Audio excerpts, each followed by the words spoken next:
Hello and welcome to episode 5 of the Box Store Commander Challenge. It's been a little while. Originally the episode was intended as a sort of filler between unboxings. I hadn't quite envisaged such a big gap between episode 4 and episode 5, but that's just the way unfortunately it went, with actually a whole load of Magic product coming out since the last one, and also me squeezing in sort of holidays here and there. So if you remember from the series at the start, the object of the exercise was to put myself in the shoes of somebody that doesn't have a local game store, and maybe their only way of procuring Magic product is through box stores like Target and Walmart if we're in Canada. And how you might go about targeting your purchases so that you were at least getting product that was sufficiently EDH Commander friendly that it would work in expanding your collection of Magic cards to maybe focus more on that sort of format of playing.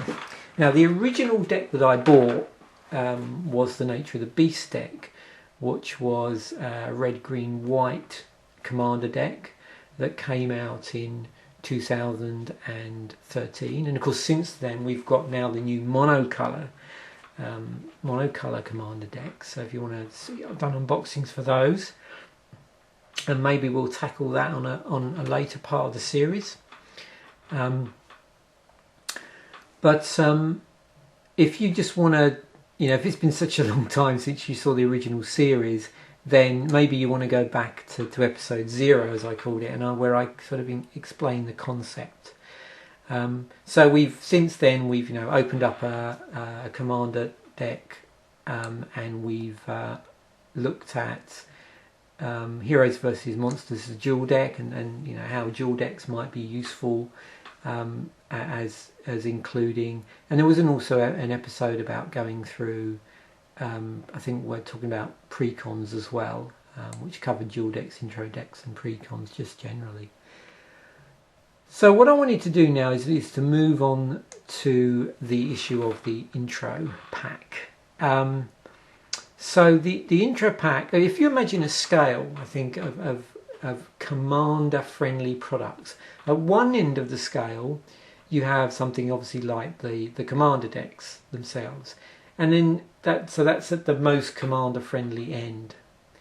At the other end are booster packs, because with those you don't know what you're getting. Sure, you can force a hand of chance, as I think I refer to it, and go in with some idea what sets may contain a greater proportion of commander friendly cards, but you're still not sure what you're going to pull. It's really random. Somewhere in the middle of the scale is the dual decks. The dual decks, you know what you're getting. Not all the cards are going to be necessarily commander friendly, but I sometimes find with the nature of the dual decks, they tend to want to squeeze in a lot of different cards from Magic's history. So they tend to be sort of singletons. They tend to have a theme to them, which will help if you're sort of looking for cards for like tribal inspired commander EDH, and sort of things like that. And you do get you get a lot of cards for your money. And the particular one that I opened, which is the Heroes versus Monsters dual decks, there was various. There was a Titan in there, I think, and you had the what was I going to say, the sort of the whole hero mechanic. The whole sort of hero theme in there, and also stuff like there was a number of legendary creatures in there as well that were usable as commanders as well. So and all the cards in that particular one were sort of on colour to the colours I already had, but dual decks I would sort of position roughly in the middle. So other things, like intro decks, are probably going from further down the line towards the boosters, mainly because the intro pack is focused completely differently. It's showing off mechanics in a set. it may, like this one, have a lead legendary card, which we'll get onto in a moment, which obviously pushes it slightly up the pecking order. But it's very much, and you've of course got boosters in with it as well, so you're getting down towards that unknown quantity a little bit. Although you do know obviously the contents of the actual the intro deck itself, and then going up the other end on the other side of the dual decks, you've got product like the original Plane Chase stuff and the Arch Enemy stuff, which is very much geared towards multiplayer. So in there you're going to have cards that behave better in a multiplayer environment, and so are going to be closer in relevancy to actual Commander product, full-blown Commander product. So that's where this fits. So really today is a video talking about how you might go about choosing an intro pack if you have no other choice. That's the only the option open to you.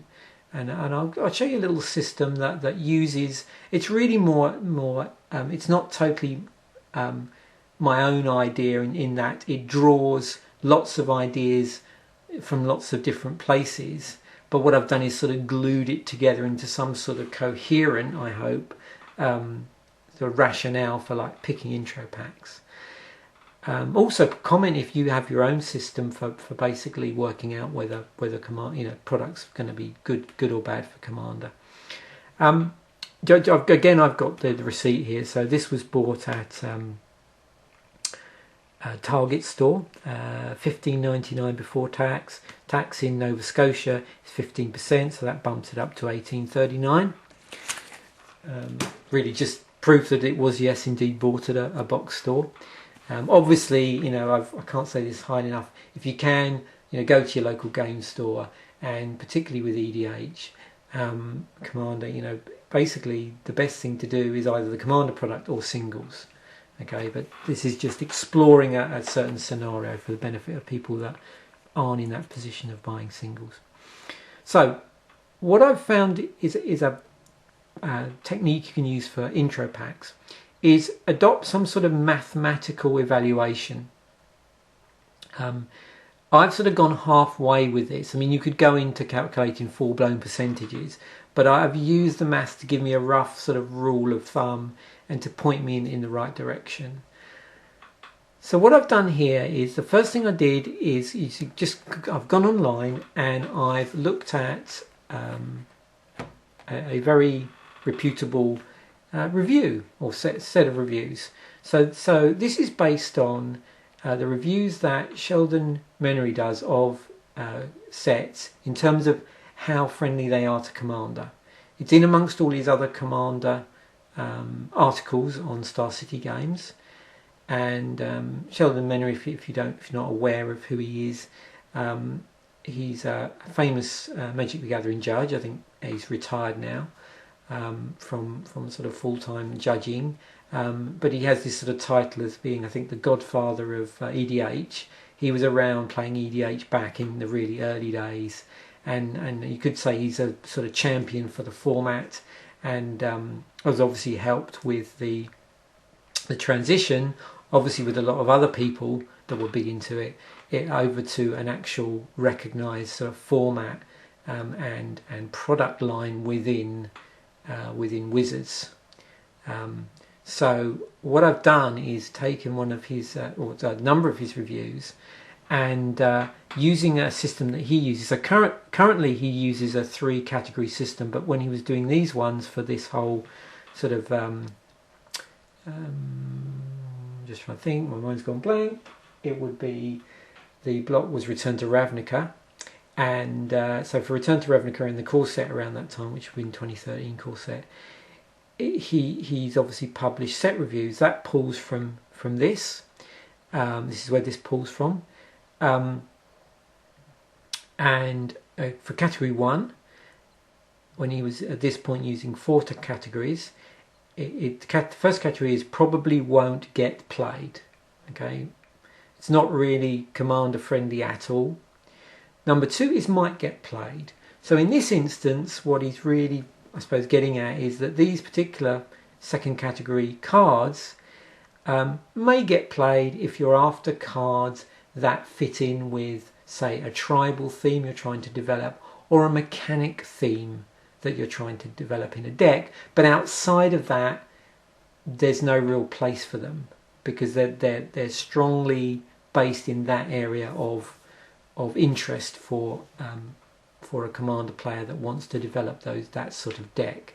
And probably in those two instances, it's going to be sort of the more fringy tribal and mechanic things, maybe where there's not already quite many cards which have that theme or mechanic attached to them.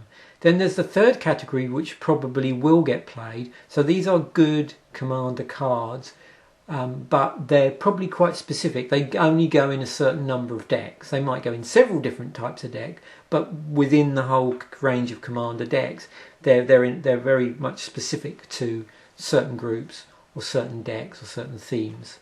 But they're good cards nonetheless.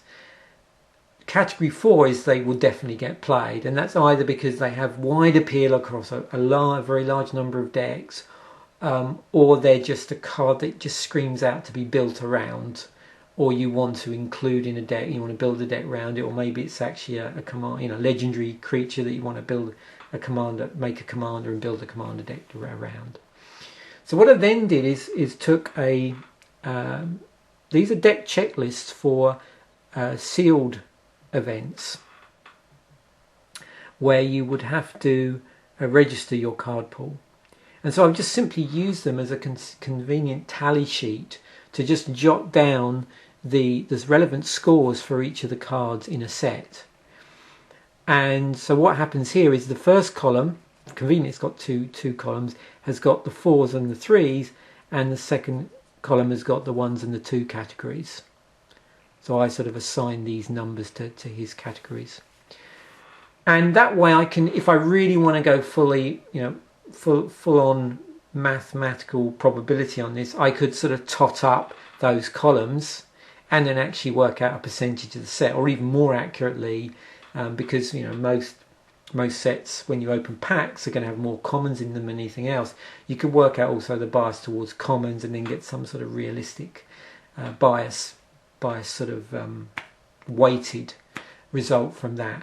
But I've just simply got them in this format, so I can easily eyeball them when we start to open packs and actually see what cards fit into which particular category of friendliness to commander.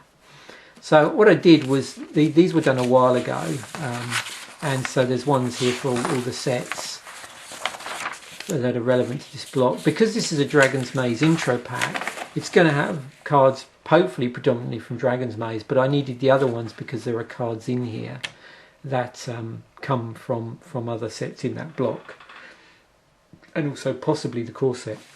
So what I then did is worked out for the deck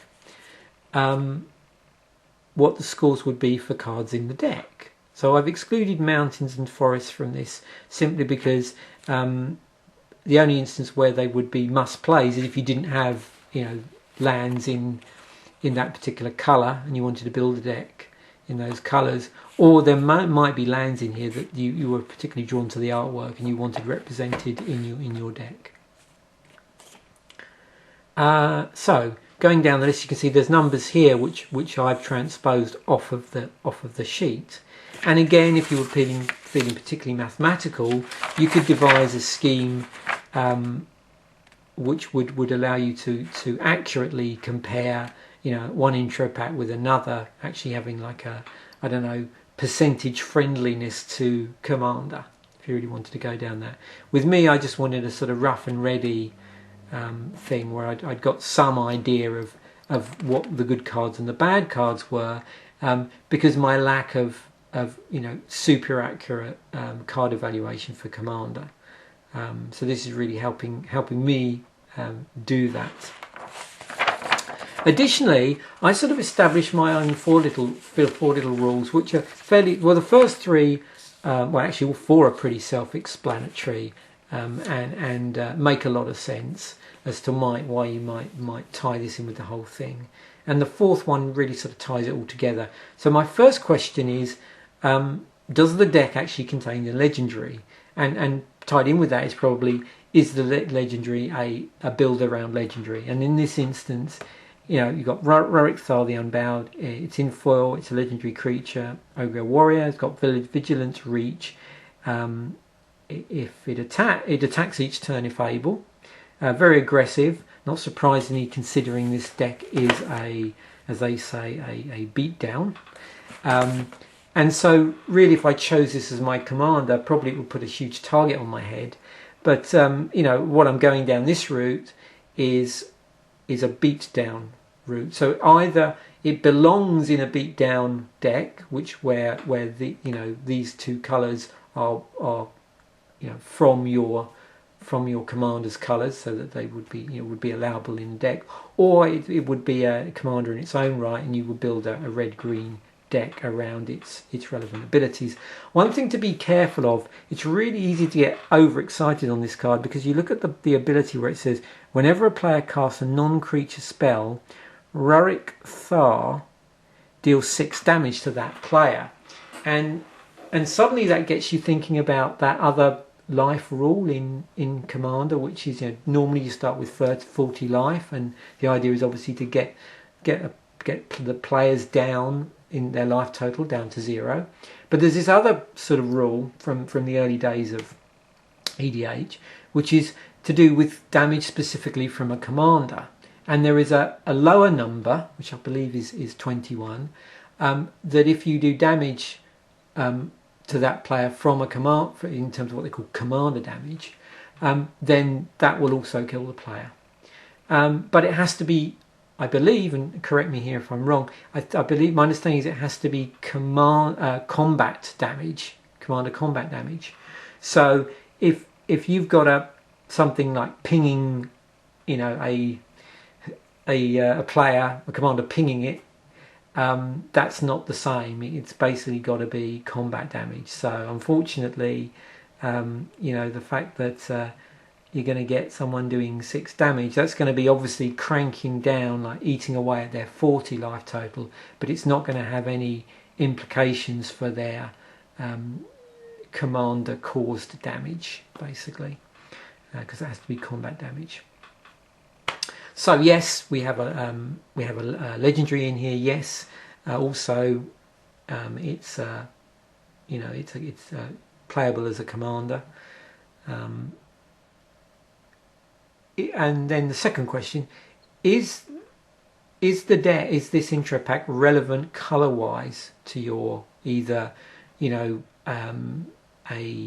commander deck you already have, or your toolkit, which is ultimately what I suppose we're building. Really, we're building a commander toolkit from box store purchase components, or if you're maybe you're exclusively into casual multiplayer, or even more specific like commander. Maybe commander is the thing that you play all the time, and I could understand that. I mean, now I've started playing it. It's just I love playing commander.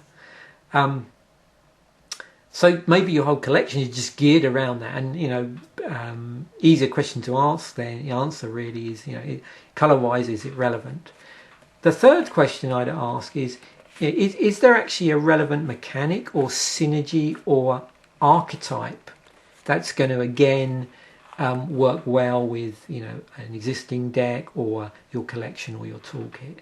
And in this instance, I would very much like to explore a beatdown style commander deck, and so with this being effectively a beatdown deck, that also ticks a box. So those first 3, I would look really to say yes to all of those questions.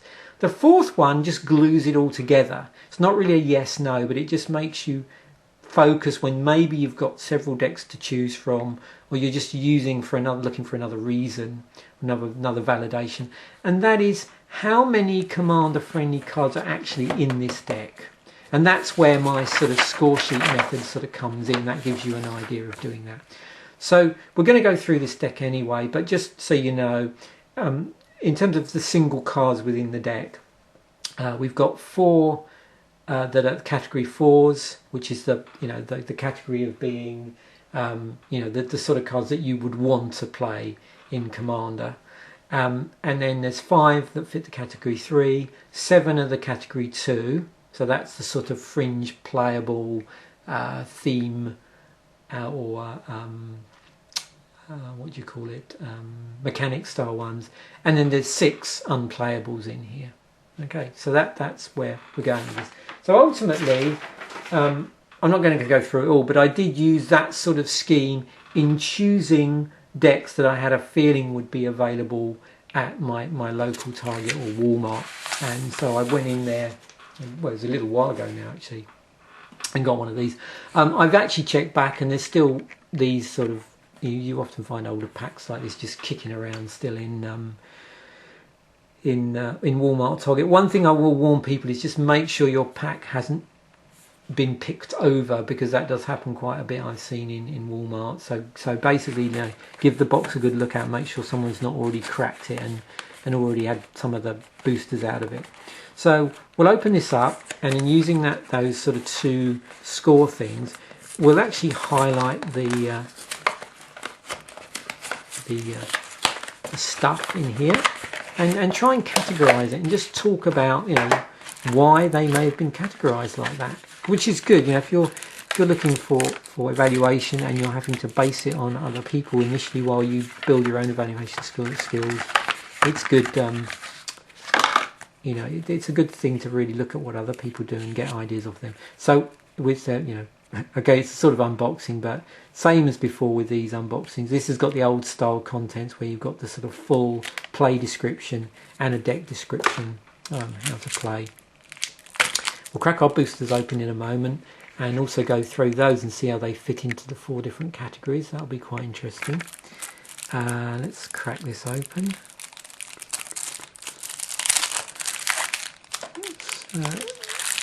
So there's our Rurik Thar. So what I'm going to do is I'm going to sort of stack these off camera, and then at the end of the video, or near the end of the video, we should end up with a nice pile of stuff.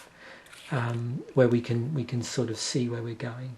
So Rurik Thar the Unbowed. So that was very much, you know, that's a legendary, also based on the list. That was in the definitely will get played one. So that's a definitely will get played. It's a number 4. So Gruul Warrior was a number 1. So. Not a good EDH card, and there's actually unfortunately 2 of those. So that's the other thing, is you get multiple copies in here with an intro deck. So that's going to be bad news if they're not good cards. Zerthar Druid is a category 4, and we actually have 3 of those. So if we had multiple red-green decks where we wanted a mana dork. And also with this, actually, just so you can see, whenever you tap Zerthar Druid for mana, it deals 1 damage to each opponent. So that's each opponent. So they're going to get pinged slowly as well there. Okay. So Slaughterhorn, that is a 2. So that's one of those sort of fringe playable. So maybe you've got a green Blood Rush deck or a beast theme deck that you might want to play that in. Feral Animist. So Feral Animist was a 3. So this if you remember, with a 3, possibly good in a good commander deck, but probably only fit into certain decks. So it's a 1 red green for 2/1, 3 colourless. Feral Animist gets +X/+0 until end of turn, where X is its power. Okay, so you're going to have some sort of power shenanigans going on there to really make that work. Cobble Brute's a 1. That's just a vanilla 3 red for a 5/2. And again, unfortunately, a couple of those. Rubble Belt Maca. So that's a 2. Oh look, another addition to a potential Blood Rush theme deck here, or Blood Rush mechanically themed deck. We've got 3 of those. Vienicio Shanktail. So that's another 2. Another sort of fringe playable. It's got blood rush in it as well. Soluri Gatekeepers. Where do they fit in? They're 1s. Yep, so you can see here the problem. You've got to enter the battlefield. If you control 2 or more gates, you gain 7 life. Gore Clan Rampager. So Gore Clan Rampager was a 2. We've got a nice little blood rush theme, potential theme pole going on here in our 2s. Zurtar Swine was another 2 with blood rush on it. Ripscale Predator. I think Ripscale Predator is definitely a 1. Not commander friendly. Ruination Worm. Another 1. 4 red green 7/6 vanilla. Scar Goliath. Okay. So this is a 6 and 2 green for a 9/9 with blood rush on it and trample. And this one's a 3.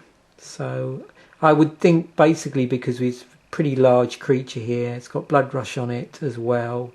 Be good in a deck where you know, imagine you've got your commander attacking. And it looks like the damage is going to get through to the player, and this is on the board as well, and you basically have enough mana to play its blood rush cost. You discard this, and then your attacking creature gets 9/9. Yeah, so you can see the appeal of that in certain decks. So you know, good commander card, but only in certain commander decks. We've got Gruul Guildgate in here, so there is some non-basic lands on this one. And I'm just trying to look up on the score for this one. I would think... Why can I not see it?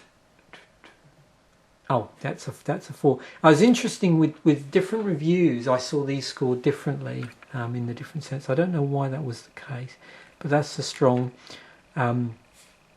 so this is going to tap for red or green, so you've got mana fixing, so obviously good in a red-green commander deck. It does come into the battlefield tap though, and there are actually 4 of those, so plenty for multiple decks. And we've got all our mountains, so you know, if we're looking for cityscape themed commander decks, then these would be good for that, if we're looking for basic lands for that. And then obviously our green decks. So now what we should do, normally with these decks they sort of split the creatures from the other spells. So here we go. So Pit Fight is a 2. Target creature you control fights another target creature. You know, possibly good in some real hyper aggressive commander deck, maybe good in a 1-on-1. But again, like fringe playable, only works in certain commander decks, if at all. Ground Assault, a red and a green sorcery.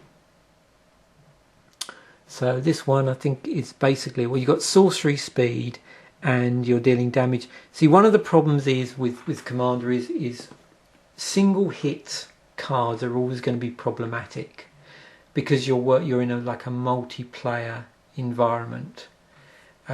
So certainly instants and sorceries, you have to be really careful that you are able to just look at what they do and say, how does this affect the board state against multiple opponents? So this one is dealing damage to target creature equal to the number of lands you control.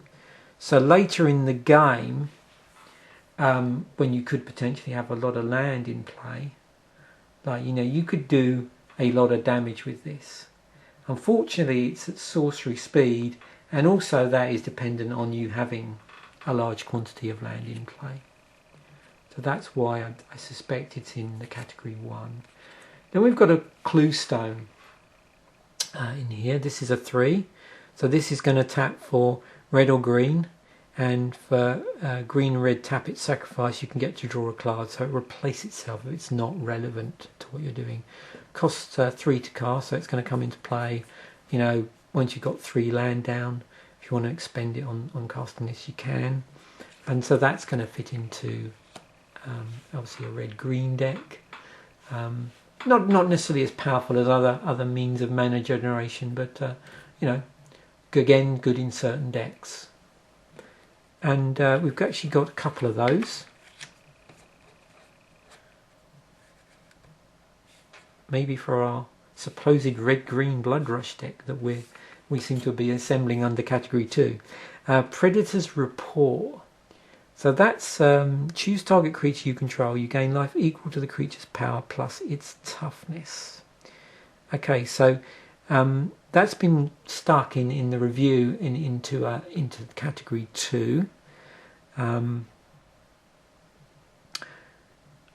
So with that, I'm just trying to look at this and think, well, what do we got? It is an instant. It's a one-hit thing. It is because it's applying back to you, and you're the only player. You know, it's you. So that actually, in effect, has maybe considered to be more advantageous than doing damage to just one player. These sort of cards, I actually must admit, I have the hardest time evaluating.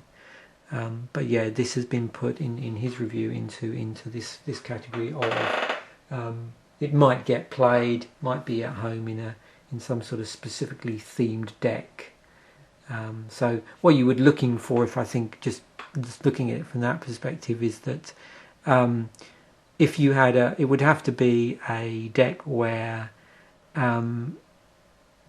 you've got big cards, and I can sort of see the more I think about it. You know, if I've got a 9/9 in play, that's going to give me 18 life. So if I've got that with, say, you know, like something like in my deck with this Skarg Goliath, you know, I can see where that would actually be a solid thing. So again, you know, it's relevant. Where it's relevant, it's going to be good. Where it's not relevant, you know, you're not playing lots of really juicy big power toughness creatures, not so good. Gruul War Chant. Okay, so this is an enchantment. So the good thing about this is it's going to sort of stay in play. It's 2 red, well, until it gets obviously blown up by something. It's 2 red-green, and each attacking creature you control gets +1/+0, and can be blocked and can't be blocked except by 2 or more creatures. So I can see why that would be in the 3 category, and there's 2 of those. And then we've got Volcanic Geyser, which is a 4. So it's X and 2 red. Volcanic Geyser deals X damage to a target creature or player. Okay, so you're sort of expending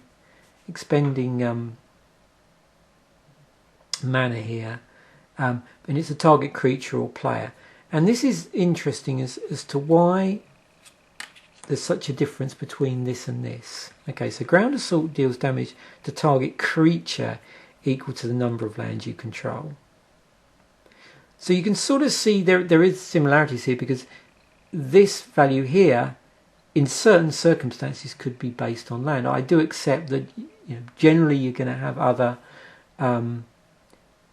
mana generation in play, and that's the key thing here. That's the first sort of differentiation between these two. This thing is only going to do damage based on your number of lands.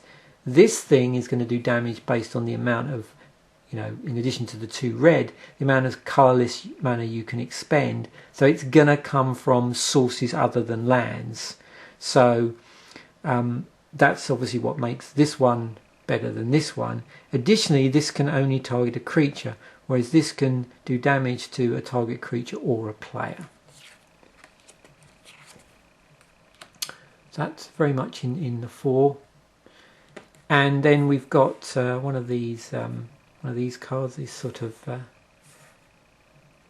fuse cards, Armed and Dangerous. So Armed and Dangerous is a 3. It's a sorcery, well, it's 2 sorceries. So target creature gains +1/+1 and gains double strike until end of turn. Now, and you'll see in a moment why that's, you know, one example of where a sort of one-shot sorcery is going to have a big effect. And then the dangerous is all creatures able to block target creature this turn do so. So the first bit you could play on if you've got a commander that's definitely going to be doing combat damage that is going to get through, and you cast this on it, it's suddenly going to give that commander double strike.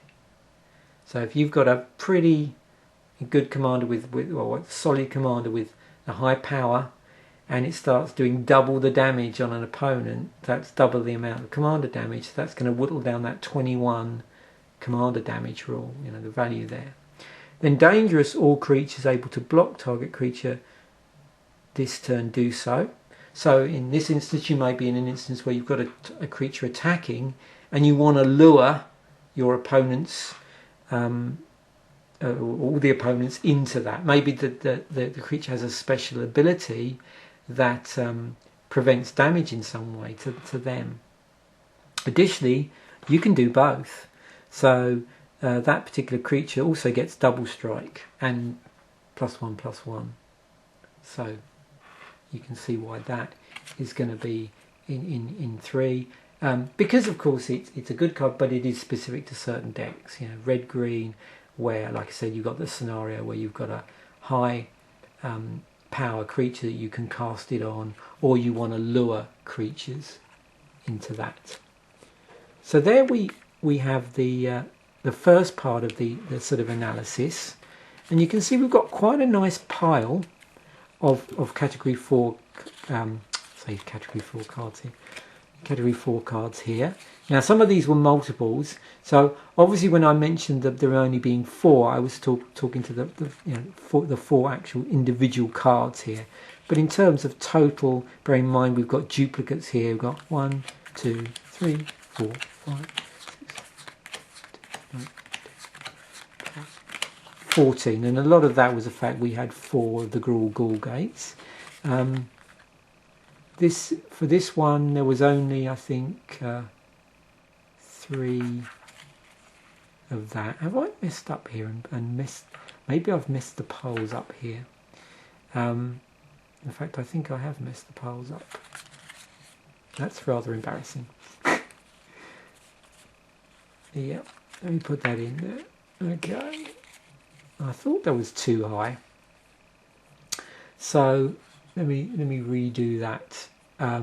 So Rurik Thar was definitely a 4. Zerthar Druid was definitely a 4. The Gruul Gates were definitely 4s. The Gruul Cluestones were, that's where I went wrong, those were 3s.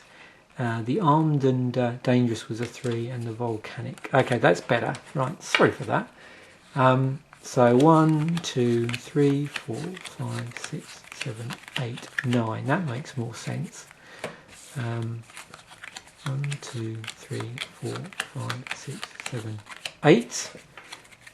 And then for the 2s, where we had this interesting sort of blood rush niche theme going on. Predator's Rapport, 1, 2, 3, 4, 6, 7, 8, 9, 10. And then finally our power ones here, so Ground Assault, 1, 2, 4, 5, 6, 7, 8, 9, 10, 11. So we've got quite a few, decent cards that were in, the 4, the 3, and then also that sort of 2 area where we were looking at that sort of blood rush mechanic. Okay, so that's our first bit, and what I'm going to do now is uncrack some boosters and then compare it against that short list I've got. So there was a list of, where is it called? Yep, the Dragon's Maze list there. And we have that there. So I'm just going to base this. So I'm going to use this list obviously off camera to do a similar thing with the boosters. Okay, so we'll crack the boosters now.